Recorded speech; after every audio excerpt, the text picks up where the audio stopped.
No começo de 1917, Hindenburg e Ludendorff alertavam o Kaiser Guilherme II que era hora de arriscar uma derrota total para que os alemães pudessem adquirir então a vitória sobre os aliados.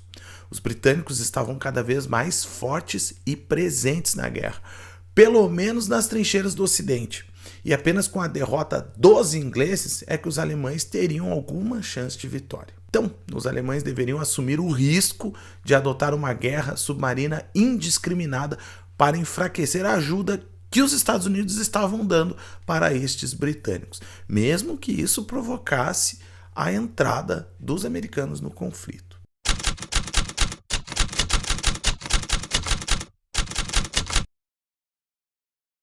No Oriente, para surpresa de muitos, mas não de todos, entre 18 e 27 de fevereiro de 1917, as manifestações de trabalhadores em Petrogrado, então capital do Império Russo, antiga São Petersburgo, provocam a queda da monarquia e a instauração de um governo provisório onde a burguesia e as lideranças proletárias buscavam ter mais espaço no poder. É a Revolução Russa acontecendo. Um assunto que a gente vai aprofundar num episódio específico aqui, né, do canal, para a gente evitar posicionamentos e interpretações equivocadas. Por exemplo, como a ideia de poder dual que a gente vai ter nesse processo, ou até mesmo a participação das potências centrais, né, nesta revolução. De fato, o novo governo provisório russo vai manter o país no conflito, mesmo sob a desconfiança dos aliados. Kerensky era um socialista revolucionário que, após as jornadas de abril, ganhou mais espaço no governo provisório. Acreditando que a Revolução Russa inspiraria os soldados, assim como foi na Revolução Francesa, Kerensky liderou, motivou, junto ao general Brusilov, né, uma nova ofensiva russa na Galícia, adotando uma postura no qual o ataque era a melhor defesa. Juntos, então, o 7º, 8º e 11º exércitos russos atacaram os já destroçados 2º e 3º exército austro-húngaros, permitindo que a ofensiva fosse inicialmente vitoriosa, com até a tomada de 32 quilômetros, né, em poucos dias, chegando a meio caminho para Lemberg, a maior cidade da Galícia. Porém, Hindenburg reforça os exércitos deste fronte com tropas alemãs do Ocidente e com tropas austro-húngaras de Sonzo, iniciando um contra-ataque entre 19 de julho e 3 de agosto. Ao fim da contra-ofensiva dos alemães, né, eles vão garantir um avanço de 240 quilômetros, retomando totalmente os territórios austro-húngaros da Galícia e de Bucovina, incluindo a cidade de Chernovitz. As perdas totalizaram por volta de 60 mil homens para cada lado. Porém, a situação política da Rússia não permitia aos generais a manutenção daquela postura que eles tinham antes de ondas humanas suicidas no fronte. E com isso a gente vai ter, neste período, uma alta deserção no exército russo, estimados em até 400 mil homens, apesar de que oficialmente eles vão contabilizar 160 mil. A situação política russa era de união entre grupos de direita que controlavam o governo provisório, o Partido dos Cadetes, e a maioria dos socialistas, até mesmo grupos como os socialistas revolucionários e mencheviques, quando a gente está falando de manutenção da Rússia no conflito. Porém, os bolcheviques, como a gente vai ver no momento específico, tá, da Revolução, os bolcheviques vão manter uma postura anti-guerra. E com as derrotas da Rússia, eles garantem cada vez mais apoio dos sovietes, que eram os conselhos dos trabalhadores. No final de outubro, uma outra revolução, que alguns também falam que foi um golpe, ocorre na Rússia. E o novo governo bolchevique busca, então, o fim imediato do conflito para os russos, né? Negociando um armistício com os alemães, que se concretizaria lá em janeiro de 1918. Então a Rússia sai da guerra.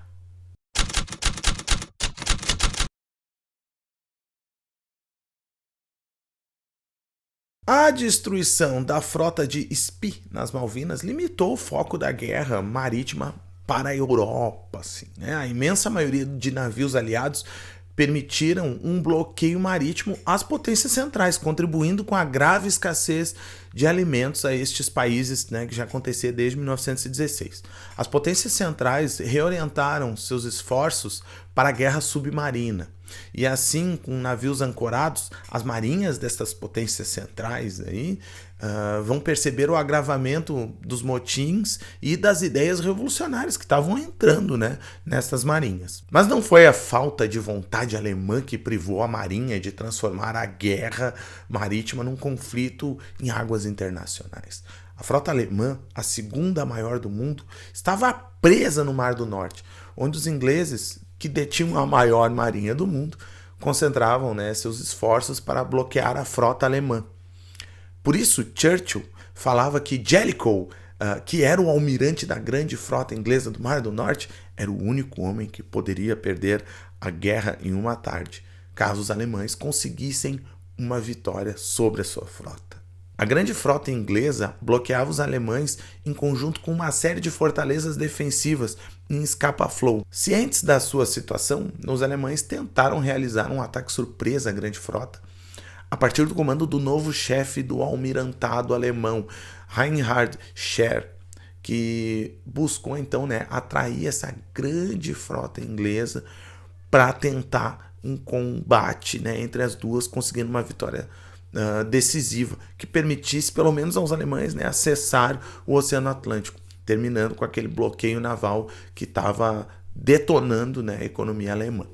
Então, em 31 de maio de 1916, nós temos a maior batalha marítima da guerra, quando 250 navios ingleses e alemães se enfrentaram no Mar da Jutlândia, próximo da Dinamarca. Resumidamente, até porque a gente está falando do ano de 1917, né? Scheer buscava atrair a frota para uma armadilha, a frota inglesa para uma armadilha, e enfrentá-la com a vantagem de já estar preparado. Porém, os ingleses interceptaram suas mensagens, e mesmo sem conseguir decodificar estas mensagens, eles previram, né, que tinha uma grande movimentação alemã naquele Mar da Jutlândia. A sorte dos alemães é que a incerteza do Jellicoe, né, do comandante inglês, sobre essa movimentação, o fez destacar parte da frota de encontro aos alemães. A partir daí, 2 poderosos cruzadores ingleses foram destruídos na troca de tiros de artilharia, quando foram atingidos, né, em seu paiol. Eram eles o Indefatigable e o Queen Mary. A chegada do Jellicoe salvou o restante da frota e literalmente fez os alemães fugirem devido à grande superioridade, né, da grande frota britânica. Nesta corrida para o norte, nesta fuga, os alemães conseguem infligir mais uma destruição à frota inglesa, dessa vez com a explosão do Invincible, né? A batalha poderia ter acabado por aí, porém Scheer, o almirante alemão, decide tentar passar atrás da frota inglesa e, para o seu azar, o Jellicoe havia diminuído a velocidade, o que permitiu um encontro entre as duas frotas novamente. A posição vantajosa dos ingleses daí, e a sua superioridade naval, né, permitiu com que eles atingissem os alemães com 27 tiros de grosso calibre, contra apenas 4 dos alemães. Atordoada, a frota de Scheer retornou durante a noite e Jellicoe evitou a perseguição por medo dos torpedos alemães, o que lhe causou uma aposentadoria compulsória, porque ele perdeu uma grande oportunidade de destruir a frota alemã. Durante a noite nós temos ainda diversos combates entre pré-encouraçados alemães e cruzadores e destroyers britânicos que acabaram ficando para trás, porém os alemães conseguiram retornar para casa. Apesar de terem perdido mais navios e homens, os ingleses aumentaram sua vantagem em unidades pesadas de 16 para 28 para 10 para 24, pois os navios alemães que retornaram estavam bastante danificados. Os alemães buscariam sair do Mar do Norte mais 2 vezes, em novembro de 1917, na Batalha de Heligoland, e em abril de 1918, sem sequer conseguir sair do sul da Noruega.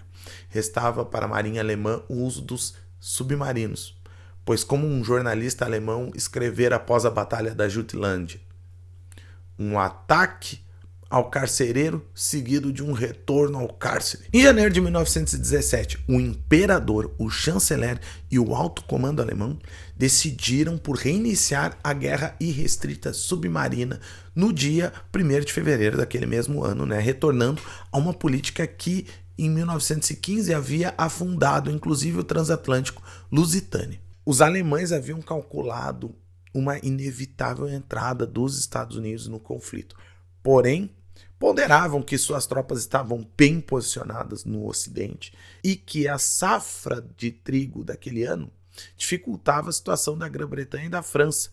Além do mais, a frota alemã de submarinos havia crescido consideravelmente. Assim, entre fevereiro e junho, nós temos uma incrível tonelagem de cargas afundadas pelos submarinos alemães. A entrada dos Estados Unidos na guerra e o desenvolvimento de comboios para protegerem os ataques submarinos, além da queda na indústria de submarinos alemãs, fez com que esses números diminuíssem no final da guerra, mesmo que a sua tonelagem afundada ainda fosse bastante impressionante.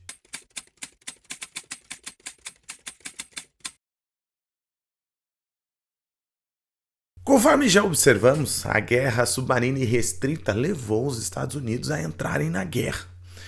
Esta entrada dos Estados Unidos era improvável se pensarmos que os Estados Unidos, em 1914, não haviam se compromissado com nenhum dos impérios europeus. E dos 92 milhões dos americanos registrados no censo, 10% tinham o alemão como primeiro idioma. Além dos imigrantes alemães, os Estados Unidos possuíam também muitos imigrantes irlandeses, que historicamente eram contrários à Inglaterra. E também judeus russos, que foram perseguidos pela autocracia do czar Nicolau. E de todas as nações no conflito, apenas o Japão, aliado à Inglaterra, tinha uma relação conturbada com os Estados Unidos devido a um embate entre as intenções imperialistas de ambos, Estados Unidos e Japão, no Oceano Pacífico. Além do mais, os Estados Unidos historicamente sempre foram contrários a bloqueios marítimos, e quem aplicava isso na guerra era justamente a Grã-Bretanha. O presidente Woodrow Wilson se reelegeu em 1917 sob o slogan "Ele nos manteve fora da guerra". Apesar disso, a reeleição foi marcada por uma margem apertada, graças ao descontentamento de irlandeses e alemães, aquela postura pró-aliados que se desenhou durante o primeiro governo do Woodrow Wilson. Porém, o sentimento anti-germânico havia crescido após o afundamento do Lusitânia, a ponto de Wilson ter declarado no Congresso: "Bem recebidos em nossas generosas leis de naturalização, que despejaram o veneno da deslealdade bem nas artérias da nossa vida nacional."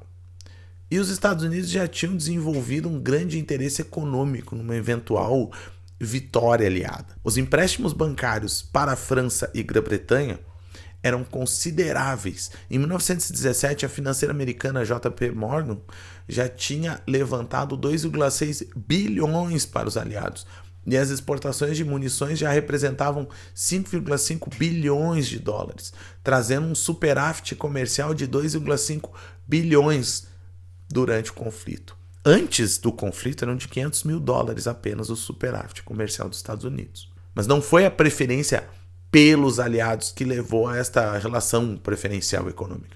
Foi o bloqueio marítimo dos ingleses que impediam os negócios com as potências centrais. Em 1915, protestos americanos fizeram os alemães desistirem da guerra submarina irrestrita. Porém, o então embaixador Franz von Papen, figura central para a ascensão de Hitler no poder, foi expulso dos Estados Unidos por planejar ações contra pontes ferroviárias. Em 1917, a embaixada alemã seria fechada. Mas antes disso, houve a desconfiança de que os alemães sabotaram uma carga de munições para os aliados, levando à explosão da ilha Blackthorn, trazendo então 7 mortes e danificando inclusive a Estátua da Liberdade. Houve também o escândalo do telegrama Zimmermann, no qual os britânicos avisaram os americanos de que a embaixada alemã havia contactado o presidente mexicano para patrocinar uma eventual guerra do México contra os Estados Unidos, nos quais os mexicanos poderiam recuperar, né, os territórios do Texas, do Arizona e Novo México. Este telegrama, altamente divulgado na imprensa americana, aumentava ainda mais a opinião pública favorável à guerra contra as potências centrais. De fato, os estadunidenses começaram a pensar seriamente na entrada direta no conflito a partir de 31 de janeiro, quando eles são informados pelos alemães do retorno daquela guerra submarina indiscriminada. O presidente americano respondeu com o rompimento das relações diplomáticas com a Alemanha em 3 de fevereiro. O gabinete do governo aprova a entrada da guerra em 20 de março, mas Wilson só envia a proposta no dia 2 de abril. Ao enviar o debate sobre a possível entrada dos Estados Unidos na guerra para o Congresso, né, o presidente americano enfrentou 4 dias de debate, fez um longo discurso, mas no final conseguiu uma ampla maioria, apesar de algumas críticas, como a do senador George Norris. Parece-me que estamos prestes a colocar um cifrão na bandeira dos Estados Unidos. Apesar disso, a vitória foi esmagadora, 82 votos a favor contra 6 no Senado e 373 contra 50 na Câmara dos Deputados. Então, no dia 6 de abril de 1917, os Estados Unidos declaravam guerra à Alemanha. Os Estados Unidos vão se juntar aos aliados como potências associadas, incluindo a Libéria e mais 8 países americanos, entre eles Brasil, Costa Rica, Cuba, Guatemala, Haiti, Honduras, Nicarágua e Panamá.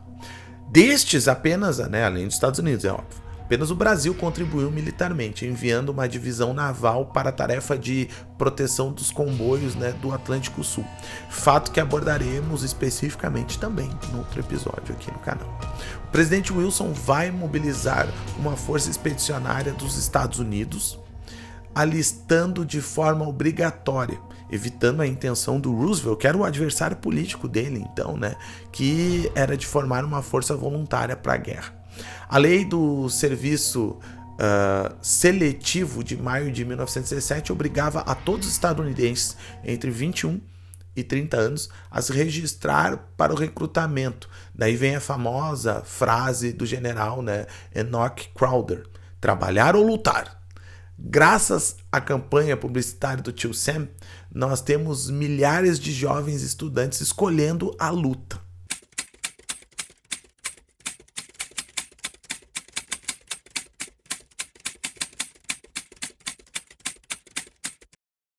O general Nivelle havia se destacado nas operações de Verdun. Por isso, é dele que parte a escolha para a ofensiva aliada na primavera de 1917. A sua ideia era de avançar sobre o setor entre Soissons e Reims, através do rio Aisne, a partir de um forte bombardeio preliminar e um ataque de infantaria rolante, com uso de tanques, o que romperia as linhas alemãs no setor, trazendo a vitória em apenas 2 dias de combate. Essa era a ideia dele. O plano era arriscado demais, porém, ao pressionar o presidente Poincaré, ele ganhou um voto de confiança. O Nivelle, ele impressionou mesmo foi os ingleses, ao contrário, do que os seus compatriotas. E aí ele consegue uma participação inglesa que desviaria a atenção dos alemães em Vimy, na Batalha de Arras, entre 9 de abril e 17 de maio.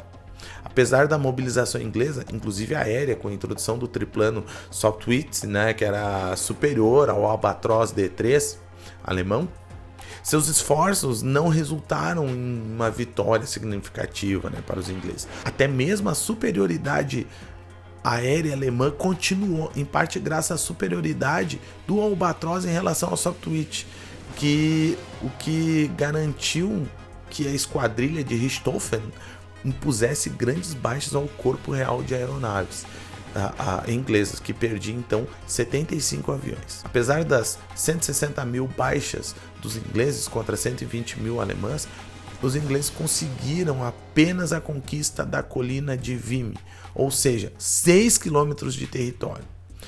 A ofensiva principal de Nivelle evoluiu para a segunda batalha do Aisne, entre 16 de abril a 9 de maio. Nivelle enviou Pétain e o 4º Exército no flanco ocidental e Michelet com o 5º e 6º Exércitos que vão atacar o 7º Exército Alemão de Max von Boyn em 16 de abril. Já Pétain e o 4º Exército avançariam contra o 1º Exército de Fritz von Below, né, no dia seguinte. O avanço francês não foi como esperado, pois a aviação francesa acabou avisando os alemães de que um ataque aconteceria. Além disso, a falta de obuses fez com que o bombardeio preliminar fosse bem mais fraco do que o necessário. Os franceses procuraram utilizar, né, os seus tanques, que eram o Schneider CA1, por exemplo, nos quais menores do que os ingleses pouco ajudaram. Além disso, o terreno tinha diversos obstáculos naturais. Com isso, houve muitos prisioneiros franceses, 20 mil. E mais ainda as baixas, que foram 118 mil, somente nos primeiros 2 dias. No final do conflito, 9 de maio, os franceses haviam conseguido apenas 3 quilômetros de terreno, a um custo de 187 mil homens, além daqueles 20 mil prisioneiros. Já os alemães tiveram 103 mil baixas. A atitude de Nivelle provocou um grande rompimento da disciplina e da moral no exército francês, que devido às grandes baixas provocaram os primeiros motins nas trincheiras. O governo francês vai substituir Nivelle por Pétain e vai nomear Foch como chefe do Estado-Maior. Será com Pétain que o exército francês vai combater o crescimento destes motins, seja punindo severamente os líderes com a execução, mas também evitando outra grande ofensiva durante o ano de 1917, impedindo aquelas grandes baixas ali. Percebendo que os franceses não entrariam em ação tão cedo, as forças britânicas acabam assumindo a responsabilidade pela guerra no Ocidente. Na Batalha de Messines, de 7 a 14 de junho, o 2º Exército de Plumer atacou uma saliência do 4º Exército Alemão a 5 quilômetros, ao sul de Ypres.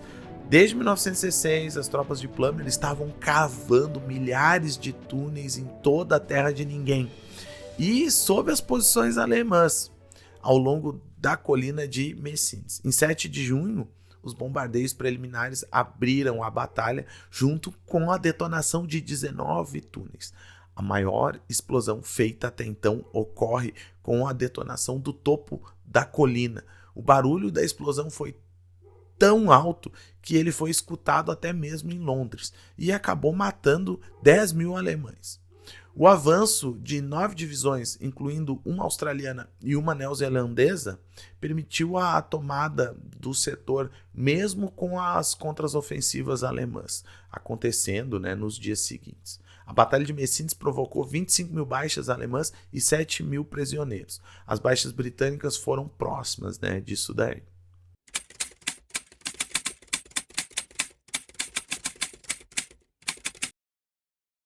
Motivados, os britânicos então partiram para a Batalha de Passchendaele, ou Terceira Batalha de Ypres, entre 31 de julho e 10 de novembro.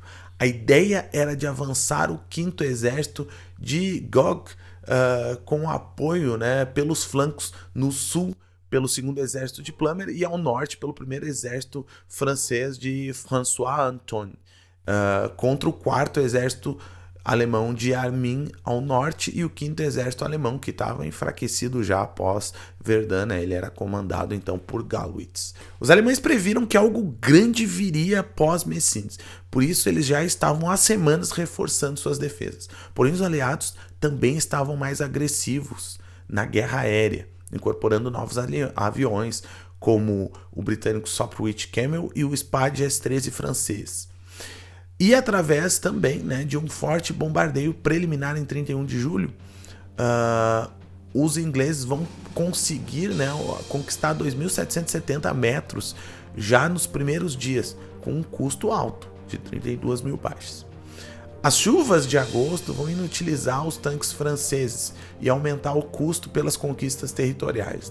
Mesmo assim, Douglas Haig vai continuar a ofensiva, desta vez buscando as colinas de Passchendaele, pois acreditava que eles tinham enfraquecido os alemães. A conquista de Passchendaele veio após a ofensiva final entre 26 de outubro e 10 de novembro, né, quando os aliados com tropa das Anzac, sendo substituídas depois pelos canadenses, vão garantir o topo da colina. A terceira batalha de Ypres, porém, não representou um ganho significativo, custando 245 mil baixas para os aliados, sendo 38 mil australianas e 30 mil canadenses, a um custo de 200 mil baixas alemãs. A custosa vitória de Ypres fez a unidade de tanques da Grã-Bretanha propor uma ofensiva em um setor na qual eles obteriam vantagem. Desta maneira, o setor de Cambrai, né, foi visto como possível para esta ofensiva, e assim nós temos a Batalha de Cambrai, né, entre os dias 20 de novembro e 7 de dezembro, onde o terceiro exército britânico com 476 tanques avançam, né, sem o uso de artilharia preliminar, aterrorizando então os alemães e conquistando 8 km de profundidade em apenas 6 horas. Mais do que os meses de Passchendaele. A notícia da vitória dos tanques ingleses animou os aliados, que receberiam com euforia as notícias, né, que chegavam. Porém, os alemães conseguem lançar uma contraofensiva a partir do dia 30 de novembro, e com suas tropas de assalto, que utilizavam até mesmo lança-chamas, né, os alemães conseguem romper e recuperar território perdido. A Batalha de Cambrai representou um alento para ambos os lados, trazendo duas táticas diferentes. De tanques pelos britânicos contra as tropas de assalto bem treinadas pelos alemães.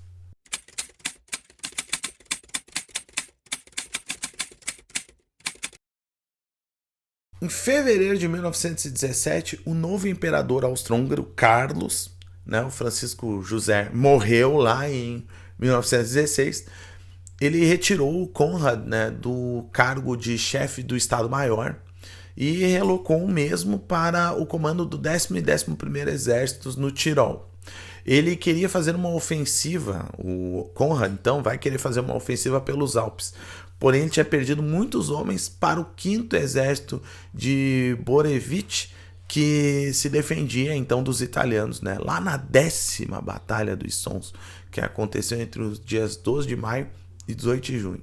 E também na 11ª Batalha dos Sons, entre 19 de agosto e 12 de setembro, que custaram aos austro-húngaros 235 mil baixas, mas foi contra 315 mil italianos, já que Cadorna havia destinado 51 divisões italianas contra 20 austro-húngaras. Animado com o colapso da Rússia, o imperador Carlos pediu ao Kaiser Guilherme II a permissão para transferir as tropas do Oriente para o setor italiano, com o objetivo de lançar uma ofensiva contra a Itália. O medo alemão era de que uma vitória austro-húngara os fizesse sair da guerra e uma derrota fizesse o Império acabar. Por isso, os alemães enviam divisões próprias para liderar a ofensiva contra os italianos, partindo do mesmo rio Isonzo, onde 11 batalhas haviam acontecido. Começaria na madrugada do dia 24 de outubro a 12ª Batalha de Isonzo, ou Batalha de Caporetto, onde uma forte barragem de artilharia com uso de gás, tropas de assalto alemãs, incluindo as tropas de assalto liderada por um cara chamado Erwin Rommel, vocês vão conhecer ele na Segunda Guerra, criaram uma brecha na linha italiana, forçando o recuo dos italianos e a captura de 20 mil prisioneiros em apenas um dia. A forte debandada italiana permitiu um ganho territorial austro-húngaro de 14 mil quilômetros quadrados, pois a linha se estabilizou apenas no rio Piave. A Batalha de Caporetto representou a demissão de Cadorna em 9 de novembro e a perda de metade do exército italiano, que caía de 65 divisões para 33.